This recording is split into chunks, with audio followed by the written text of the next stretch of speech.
Vous n'en avez pas assez que les formations suivies par vos collaborateurs servent si peu. Je propose aux managers de se repositionner sur le processus de formation en conduisant dès le retour de formation un entretien simple et structuré. Il est composé de 5 phases. Phase 1, j'accueille mon collaborateur dès son retour de formation par des questions ouvertes du genre « la formation s'est bien passée, le formateur était sympa, vous avez bien mangé ». Ces questions n'ont pas un gros intérêt, si ce n'est qu'elles rassurent mon collaborateur. Phase 2, je l'aide à réaliser une synthèse de ce qu'il a retenu. Phase 3, je vais lui demander un ou des objectifs de progrès. Peut-être qu'il y a des moyens à mobiliser, c'est le moment d'en discuter. Phase 4, je vais demander un objectif de transfert. Concrètement, ce qu'il a appris, auprès de qui il pourra en faire bénéficier. Phase 5, je vais définir une échéance de contrôle. Imaginons un exemple. Bonjour Damien, comment s'est passée cette formation? Ouais, vous avez bien mangé? Le formateur était sympa? Ben super. Et du coup, qu'est-ce que tu as appris d'intéressant? Ah, pas mal.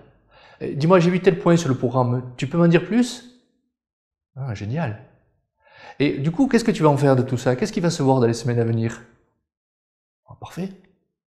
Et dis-moi, auprès de qui tu pourras en faire profiter dans l'équipe?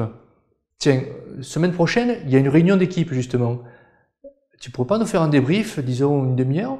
Ça serait pas mal ça. Tu le sens? Eh ben écoute, génial. Écoute, par rapport à tout ce qu'on vient de définir, ce que je te propose, c'est qu'on fasse un point intermédiaire, vendredi 11h. Ça te va?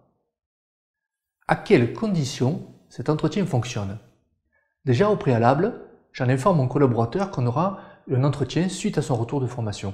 Et ce qui m'intéressera, c'est de savoir 1, ce qu'il en a retenu, et 2, qu'est-ce qu'il compte en faire.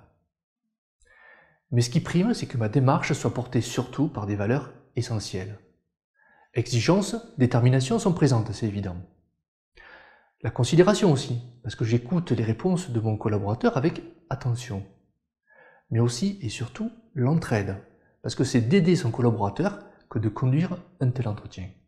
Et évidemment, l'harmonie est présente, parce que je suscite par exemple des objectifs de transfert. Alors n'oubliez pas, au-delà des techniques et des méthodes que vous allez utiliser, ce qui ouvre les portes de la communication, ce sont les valeurs que vous allez mobiliser. Je vous propose de réécouter l'exemple précédent, essayez de les retrouver.